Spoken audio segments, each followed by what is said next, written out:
சேனலின் புதுவையின் இன்றைய நிகழ்வுகள்.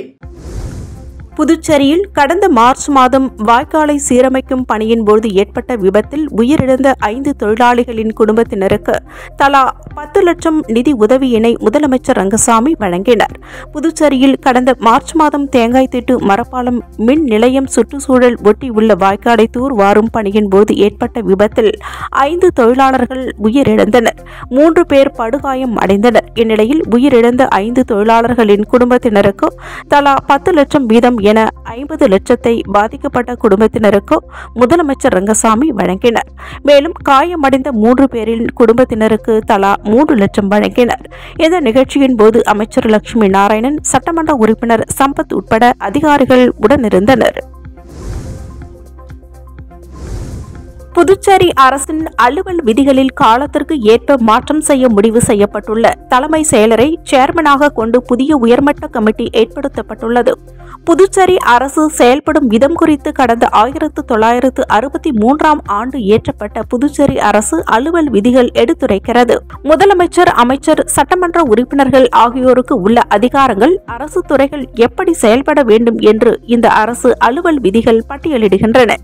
இது மட்டுமன்றி நிதித்துறை, சட்டத்துறைகளில் பொறுப்புகள், மத்திய அரசு, சுப்ரீம் கோர்ட், ஐகோர்ட் ஆணைகளின் போது அரசு எப்படி செயலாற்ற வேண்டும் என்றும் அரசு அலுவல் விதிகள் தெளிவாக எடுத்துரைக்கின்றன. கடந்த 1963ஆம் ஆண்டு உள்துறை மூலம் பார்லிமெண்டில் இயற்றப்பட்ட இந்த புதுச்சேரி அரசின் அலுவல் விதிகளில் காலத்திற்கு ஏற்ப திருத்தங்களை ஏற்படுத்த புதுச்சேரி அரசு முடிவு செய்துள்ளது. இதற்காக தலைமை செயலர் சரத் சௌஹான் சேர்மனாக கொண்டு புதிய உயர்மட்ட கமிட்டி ஏற்படுத்தப்பட்டுள்ளது. இந்த கமிட்டி 3 மாதத்திற்குள் தன்னுடைய அறிக்கையினை தாக்கல் செய்ய உத்தரவிடப்பட்டுள்ளது. இந்த அறிக்கை கிடைத்ததும் உள்துறை வாயிலாக பார்லிமெண்டிற்கு அனுப்பி வைக்கப்பட உள்ளது. புதுச்சேரியில் PR படிப்புகளுக்கான விண்ணப்பங்கள் வரவேற்கப்படுவதாக சென்டாக் அறிவித்துள்ளது. சென்டாக் மூலம் PR படிப்புகளுக்கான விண்ணப்பங்கள் பெறப்பட்டு அதன் அடிப்படையில் கலந்தாய்வு மூலம் படிப்புகளுக்கான இடங்கள் விதிமுறைப்படி தகுதியான மாணவ மாணவிகளுக்கு வழங்கப்பட்டு வருகின்றன. அதன்படி நிகழாண்டிற்கான PR படிப்புகளுக்கான விண்ணப்பங்களை சம்பந்தப்பட்டோர் சென்டாக் இணையதளத்தில் விண்ணப்பிக்கலாம் எனவும், ஏற்கனவே ஜூன் 22ஆம் தேதி வரையில் தனியார் பொறியியல் கல்லூரியில் வழக்கமாக பொறியியல் பிரிவுகளில் உள்ள 4000க்கும் அதிகமான இடங்கள் நிரப்புவதற்கான விண்ணப்பங்கள் அளிக்க கோரப்பட்டிருந்தது. தற்போது அதனுடன் PR படிப்பில் சேர்வோர் தேசிய சட்டவியல் திறனறிவு தேர்வு அல்லது JEE ஸ்கோர் மதிப்பெண்ணுடன் புதிதாக விண்ணப்பிக்கலாம் என குறிப்பிடப்பட்டுள்ளது. புதுச்சேரி திலாஸ்பேட்டை பகுதியில் குடும்ப சண்டையினை தட்டி கேட்ட முதியவரை அடித்து கொலை செய்த வழக்கில் நண்பர்கள் 2 பேரை காவல்துறையினர் கைது செய்தனர். புதுவை திலாஸ்பேட்டை அய்யனார் கோவில் வீதியைச் சேர்ந்தவர் ரவி, முன்னாள் பாப்ஸ்கோ ஊழியர். மனைவி இறந்த நிலையில் குழந்தைகள் இல்லாத காரணத்தினால் தனியாக வசித்து வந்தனர். இதேபோல் மதுரையைச் சேர்ந்தவர் தினேஷ்குமார் என்கின்ற அம்மாவாசை. இவரது நண்பர் முகமது ஃபைசல் இருவரும் புதுச்சேரியில் உள்ள ஹோட்டல் ஒன்றில் வேலை பார்த்து வருகின்றனர். இருவரும் தற்போது ரவியின் வீட்டின் அருகே வீடு எடுத்து தங்கி உள்ளனர். தினேஷ்குமார் தனது மனைவியுடனும் கீழ்த்தளத்திலும், முகமது ஃபைசல் தனியாக 1வது தளத்திலும் குடியிருந்து வருகின்றனர். இந்நிலையில் நேற்றிரவு தினேஷ்குமாருக்கும் அவரது மனைவிக்கும் இடையில் குடும்ப தகராறு ஏற்பட்டது. அப்பொழுது வாசலில் படுத்திருந்த ரவி தட்டி கேட்டதாக கூறப்படுகிறது. இதில் தினேஷ்குமாருக்கு ஆதரவாக அவரது நண்பர் முகமது ஃபைசல் வந்துள்ளார். இருவரும் கட்டையை எடுத்து ரவியை சரமாரியாக தாக்கியதில் ரவி சம்பவ இடத்திலேயே மயங்கி உயிரிழந்தார். இது தொடர்பாக கோரிமேடு காவல்துறையினர் வழக்கு பதிவு செய்து தினேஷ்குமார் மற்றும் ஃபைசல் ஆகியோரை கைது செய்து சிறையில் அடைத்தனர். புதுச்சேரியில் 5 பேரிடம் ரூபாய் 11,92,000 மோசடி செய்யப்பட்டது தொடர்பாக புதுச்சேரி சைபர் கிரைம் காவல்துறையினர் வழக்கு பதிவு செய்து விசாரணை நடத்தி வருகின்றனர். புதுச்சேரி அரவிந்தர் வீதியைச் சேர்ந்த நாராயணன் என்பவரை மர்ம நபர் தொடர்பு கொண்டு பங்குச்சந்தையில் முதலீடு செய்து அதிகம் லாபம் பெறலாம் என்று கூறியுள்ளார்.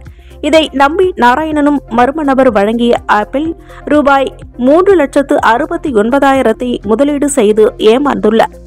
இதேபோல் ரெயின்போ நகர் பகுதியை சேர்ந்த சஞ்சய் ஜெயின் என்பவரும் மர்ம நபர் கொடுத்த லிங்க் மூலம் பங்குச்சந்தையில் முதலீடு செய்து ரூபாய் 3,90,000 இழந்துள்ளார்.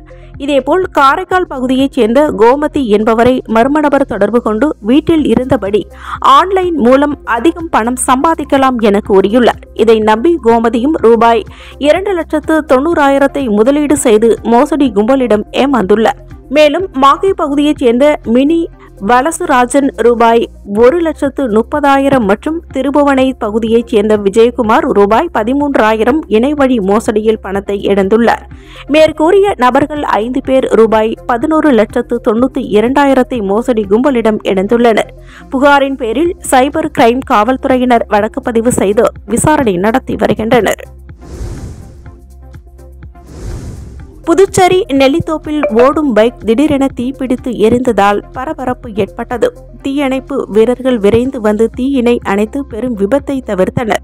புதுச்சேரி நெல்லித்தோப்பு மீன் மார்க்கெட் எதிரில் இந்திரா காந்தி சிலையில் இருந்து புதுச்சேரி நோக்கி சூர்யா என்பவர் தனது பைக்கில் வந்து கொண்டிருந்தார். அப்பொழுது திடீரென பைக் தீப்பிடித்தது. உடனே பைக்கை நிறுத்திவிட்டு கீழே இறங்கிய சூர்யா என்ன செய்வதென்று திகைத்து நின்றார். இதனால் அப்பகுதியில் பரபரப்பு ஏற்பட்டது. இதுகுறித்து தகவல் அறிந்தவுடன் உருளையன்பேட்டை காவல் நிலையத்தில் இருந்து காவலர்கள் மற்றும் தீயணைப்பு துறை வீரர்கள் வந்தனர். இதனையடுத்து தீயணைப்பு வீரர்கள் உடனடியாக தீயினை அணைத்தனர். இதனால் பெரும் விபத்து ஏற்படாமல் தவிர்க்கப்பட்டது.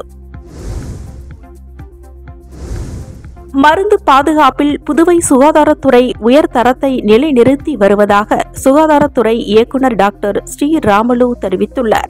புதுச்சேரி சுகாதாரத்துறை இயக்குநர் ஸ்ரீராமுலு இதுகுறித்து வெளியிட்டுள்ள செய்திக்குறிப்பில், புதுச்சேரி ராஜீவ்காந்தி அரசு பெண்கள் மற்றும் குழந்தைகள் மருத்துவமனையில் அண்மையில் வழங்கப்பட்ட அமாக்சிலின் உலர் பவுடர் மருந்தில் காலாவதி தேதி ஜூன் 30 என இருந்தது.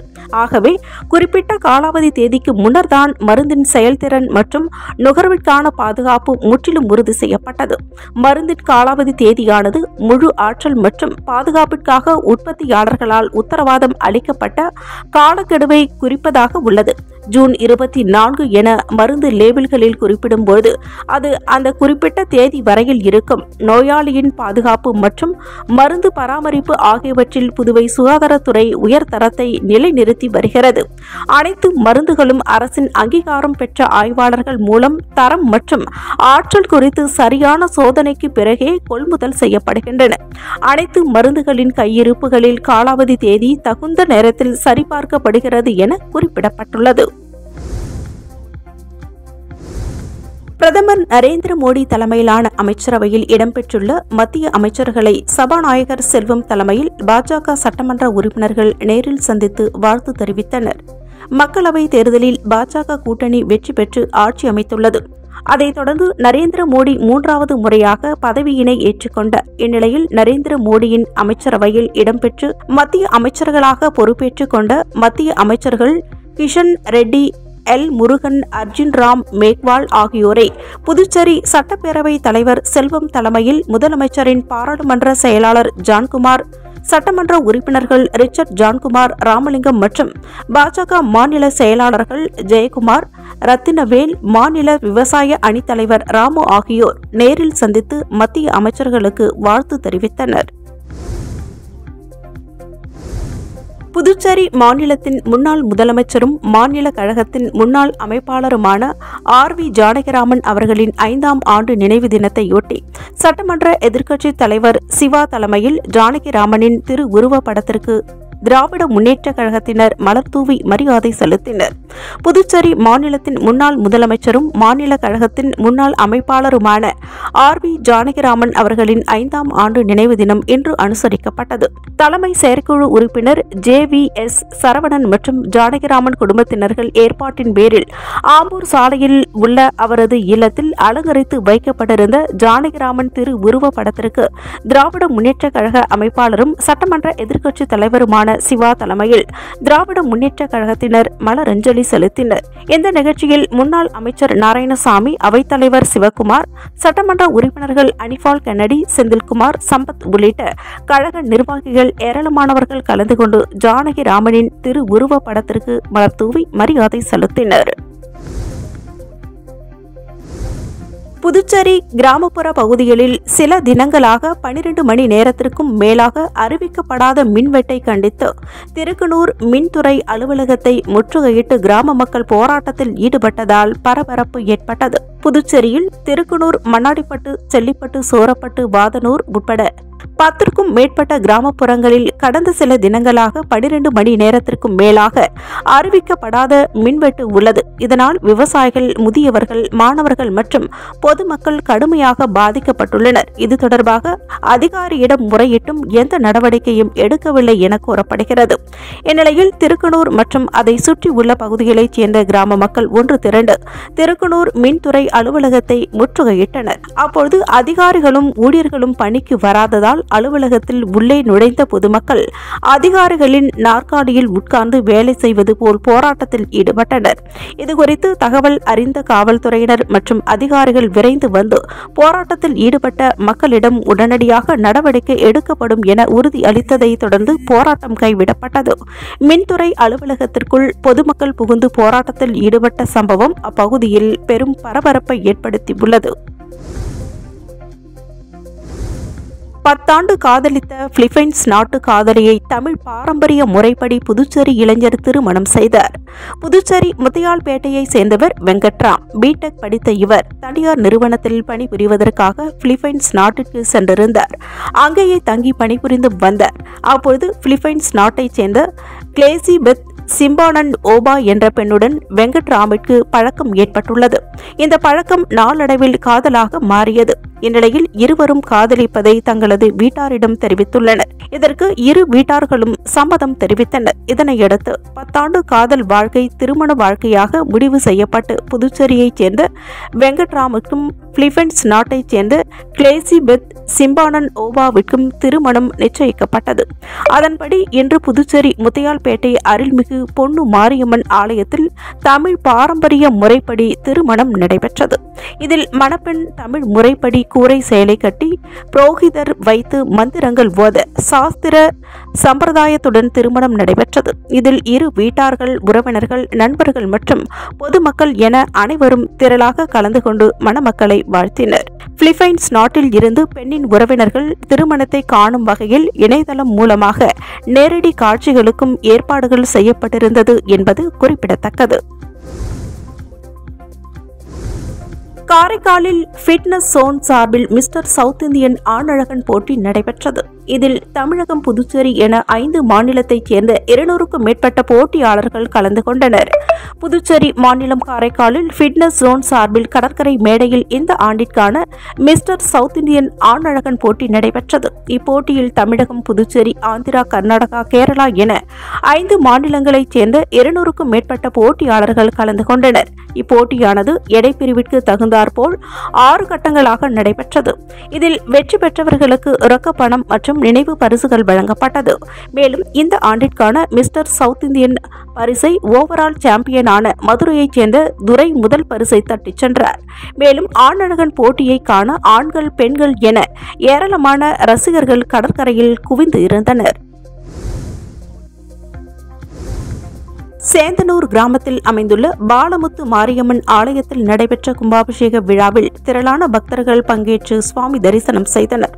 நெட்டப்பாக்கம் அருகே உள்ள தமிழக பகுதியான சேத்தனூர் கிராமத்தில் எழுந்தருளி உள்ள ஸ்ரீ பாலமுத்து மாரியம்மன் ஆலயத்தில் மகா கும்பாபிஷேக விழா சிறப்பாக நடைபெற்றது.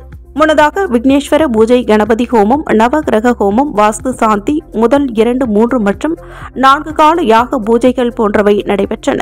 விழாவின் முக்கிய நிகழ்வாக காலை 10 மணிக்கு கடம் புறப்பாடு நடைபெற்று முத்து மாரியம்மன் விமான கலசத்திற்கு புனித நீர் ஊற்றப்பட்டது. இவ்விழாவில் விழுப்புரம் சட்டமன்ற உறுப்பினர் லட்சுமணன் கலந்து கொண்டு சுவாமி தரிசனம் செய்தார். தொடர்ந்து ஸ்ரீ கணபதி, பாலமுருகன், நவகிரகம் உள்ளிட்ட பரிகார மூர்த்திகளுக்கு புனித நீர் ஊற்றப்பட்டது. கும்பாபிஷேக விழாவில் சேந்தனூர் மற்றும் சுற்றுப்புற பகுதிகளைச் சேர்ந்த திரளான பொதுமக்கள் கலந்து கொண்டனர். காரைக்காலில் மிக பழமை வாய்ந்த சிதலமடைந்து இருந்த அருள்மிகு ஞானாம்பிகை சமேத ஸ்ரீ அகஸ்தீஸ்வரர் ஆலய அஷ்டபந்தன மகா கும்பாபிஷேக விழா வெகு விமர்சையாக நடைபெற்றது. புதுச்சேரி மாநிலம் காரைக்கால் அடுத்த வரிச்சிக்குடியில் அமைந்துள்ள மிக பழமை வாய்ந்த அருள்மிகு ஸ்ரீ ஞானாம்பிகை சமேத ஸ்ரீ அகஸ்தீஸ்வரர் சுவாமி ஆலயத்தின் மகா கும்பாபிஷேக விழா கடந்த 5ஆம் தேதி கணபதி ஹோமமும் அதைத் தொடர்ந்து 7ஆம் தேதி முதல் கால யாகசாலை பூஜையுடன் துவங்கியது. இன்று 6ஆம் கால யாகசாலை பூஜை மகா பூர்ணாகிதியுடன் நிறைவு பெற்று கடம் புறப்பாடு நடைபெற்றது. யாகசாலையில் பூஜித்த புனித நீர் கலசங்கள் சிவாச்சாரியர்கள் ஏந்தி ஆலயத்தை வலம் வந்து வேத மந்திரங்கள் ஓத மங்கள வாத்தியங்கள் முழங்க ஆலய விமானங்களுக்கு மகா கும்பாபிஷேகம் சிறப்பாக நடைபெற்றது.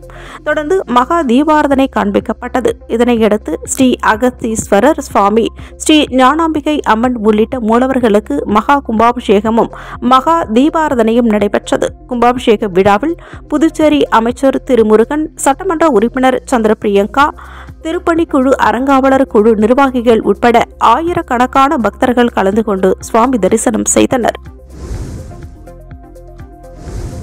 கன்னியாகுமரி மாவட்ட கடற்பகுதியில் இன்றும் நாளையும் கடல் சீற்றம் இருக்கும் என்று எச்சரிக்கை விடுக்கப்பட்டுள்ளதால் மீனவர்களும் கடலோர பகுதிகளில் வசிப்பவர்களும் தேவையான முன்னெச்சரிக்கையுடன் இருக்கவும், சுற்றுலா பயணிகள் கடற்கரைக்கு செல்வதை தவிர்க்க வேண்டும் என்று கன்னியாகுமரி மாவட்ட ஆட்சியர் எச்சரிக்கை விடுத்துள்ளார்.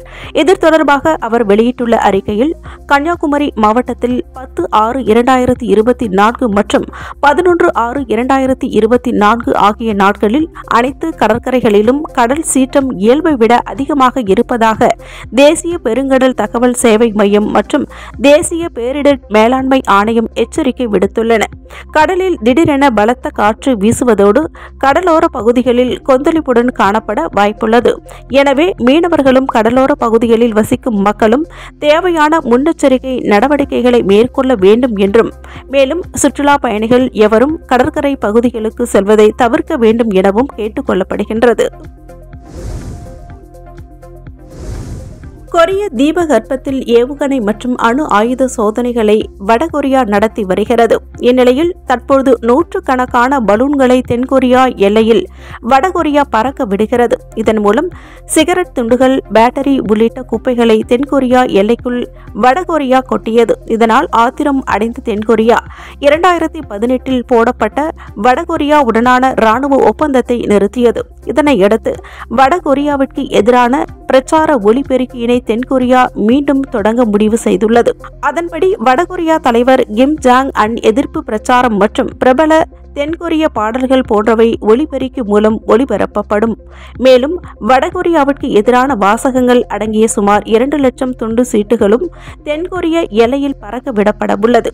இது வடகொரியா தலைவர் கிம் ஜாங் அனின் கோபத்தை தூண்டும் என அங்குள்ள ஊடகங்கள் கூறுகின்றன. 20 அணிகள் கலந்து கொண்டுள்ள T20 உலகக்கோப்பை கிரிக்கெட் தொடர் அமெரிக்கா மற்றும் வெஸ்ட் இண்டீஸில் நடைபெற்று வருகிறது. இந்த தொடரில் இந்திய நேரப்படி நேற்று இரவு 8 மணிக்கு நியூயார்க்கில் நடைபெற்ற ஆட்டத்தில் இந்தியா மற்றும் பாகிஸ்தான் அணிகள் மோதின. இந்த ஆட்டத்தில் முதலில் பேட்டிங் ஆடிய இந்திய அணி 19 ஓவர்களில் அனைத்து விக்கெட்டுகளையும் இழந்து 119 ரன்களுக்கு ஆல் அவுட் ஆனது. இந்திய தரப்பில் அதிகபட்சமாக ரிஷப் பண்ட் 42 ரன்கள் எடுத்தார். இதனையடுத்து 120 ரன்கள் எடுத்தால் வெற்றி என்ற இலக்குடன் களமிறங்கிய பாகிஸ்தான் அணி 20 ஓவர்களில் 7 விக்கெட்டுகளை இழந்து 113 ரன்கள் மட்டும் எடுத்தது. இதன் மூலம் 6 ரன் வித்தியாசத்தில் இந்தியா த்ரில் வெற்றி பெற்றது. இந்தியா தரப்பில் அதிகபட்சமாக ஜஸ்பிரீத் பும்ரா 3 விக்கெட்டும், ஹர்திக் பாண்டியா 2 விக்கெட்டும் வீழ்த்தினர். இந்த ஆட்டத்தில் வெற்றி பெற்றதன் மூலம் T20 உலகக்கோப்பையில் இந்திய அணி புதிய சாதனை ஒன்றை படைத்துள்ளது. இத்துடன் சக்தி சேனலின் புதுவையின் இன்றைய நிகழ்வுகள் முடிவடைகின்றன. வணக்கம். உங்கள் சக்தி சேனலின் புதுவையின் அன்றாட நிகழ்வுகளை உடனுக்குடன் தெரிந்து கொள்ள சக்தி சேனல் புதுச்சேரி யூடியூப் சேனலை சப்ஸ்கிரைப் செய்து கொள்ளுங்கள். மறக்காமல் பெல் பட்டனையும் கிளிக் பண்ணுங்க, ஷேர் பண்ணுங்க, லைக் பண்ணுங்க. உங்கள் சக்தி சேனல்.